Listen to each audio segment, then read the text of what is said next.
Ndugu zangu wa Jeshi la Akiba, twende tukatoe elimu kuwatoa watu ambao wako katika maeneo ya barabarani. Tusitumie nguvu wakati tunakwenda kuwatoa watu. Ndio maana tunaongozwa na mwanasheria wa halmashauri ya jiji.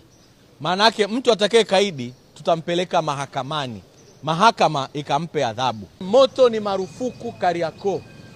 Wako wenzetu ni kweli wanatafuta riziki, wanauza chipsi, wako wenzangu, mama zangu, lakini ule moto ukisababisha madhara kwa moto mwingine ukaunguza maduka, hatutaweza kuwalipa wenye maduka yao, hatuwezi.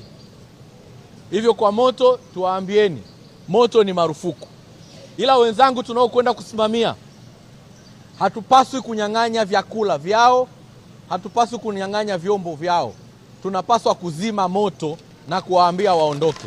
Mkurugenzi yuko kwenye jitihada za kuhakikisha kwamba hawa mama zetu wanaotoa huduma ya vyakula hapa Kariakoo, wapi wanaweza wakapata eneo zuri wakafanya hiyo biashara.